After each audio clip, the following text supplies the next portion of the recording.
Hotel স্টাইলে staff আলু খেতে হলে এইভাবে বানাতে হবে। এই যে আমি নিয়ে নিয়েছি কটা সেম সাইজের 8 থেকে 10টা আলু, ছুলে নিয়েছি আর ভালো করে ধুয়েও নিয়েছি। এইবারে মাথার থেকে পাতলা করে একটু কেটে নিয়ে এইবার গ্রেটারের সাহায্যে ভালো করে এটাকে এইভাবে কুচিয়ে কুচিয়ে গোল গোল করে বের করে নেব। এইভাবে সবগুলোকে বের করে নিচ্ছি, নিয়ে আর উপর করে দিয়েছি যাতে এক্সট্রা জলটা ভেতরে ছিল সেটা বেরিয়ে যাবে।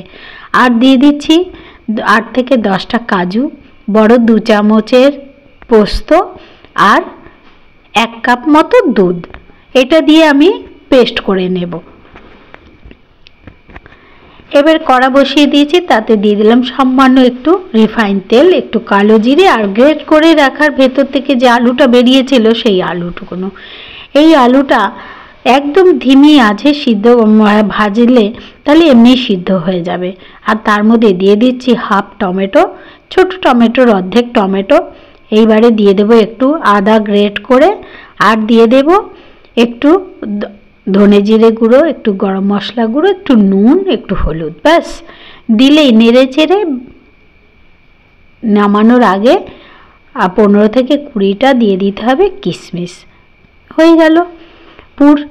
এবার কড়া বসিয়ে দিয়েছি, কড়াইয়ে তেল দিয়ে দিচ্ছি রিফাইন তেল। এটা রিফাইন তেলেই বেশিরভাগ হয়, আপনারা চাইলে সর্ষের তেলেও করতে পারবেন। এইবারে কড়ার মধ্যে তেল দিয়ে একটু হলুদ দিয়ে দিয়েছিলাম, দিয়ে আলুগুলোকে দিয়ে দিয়েছি। আলুগুলো হালকা হালকা করে ভাজতে হবে। বন্ধুরা, আপনারা যদি ইউটিউব থেকে দেখে থাকেন তাহলে চ্যানেলটিকে সাবস্ক্রাইব করার অনুরোধ রইল, আর যদি ফেসবুক থেকে দেখেন তাহলে পেজটিকে ফলো করার অনুরোধ রইল। এইভাবে ভরে নিচ্ছি হালকা হাতে, খুব চেপে চেপে ভরলে আলুটা ফেটে যেতে পারে। সব ভরা হয়ে গেছে। এবারে কি করছি, 1 চামচ বেসন নিয়ে যে দিকটা ভরেছিলাম ওই দিকটা এরকম চেপে চেপে বেসন লাগিয়ে দিচ্ছি, তাহলে আর খুলে যাবে না। আর একটা পাত্র নিয়ে নিয়েছি, তাতে নিয়ে নিচ্ছি সব ধরনের মশলা, ধনে গুঁড়ো, আদা আর লঙ্কা, জিরে গুঁড়ো, গরম মশলা, নুন, হলুদ আর চিনি সব দিয়ে ব্যাস একটা ব্যাটার তৈরি করে নিলাম। বন্ধুরা, একবার অন্তত বানিয়ে খেয়ে দেখবেন, অসাধারণ খেতে লাগে। একবার খেলে মুখে লেগে থাকবে এবং বারবার খেতে ইচ্ছা হবে। কড়া বসিয়ে দিয়েছি, কড়াই দিয়ে দিলাম 2টো শুকনো লঙ্কা আর 2টো তেজপাতা, আর দিয়ে দিলাম যে মশলাগুলো জল দিয়ে আমি ব্যাটারটা তৈরি করে নিয়েছিলাম সেইটা।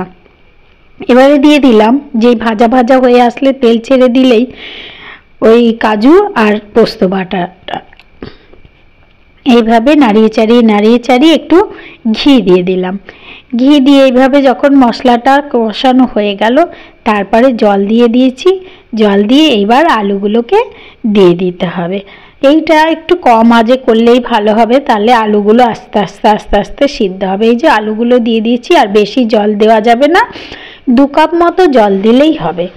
ঢাকা দিয়ে দিয়েছি, হয়ে গেছে। এইবারে নামিয়ে নিয়েছি। দেখুন কি সুন্দর দেখতে হয়েছে, অসাধারণ যেমন দেখতে হয়েছে খেতেও অসাধারণ।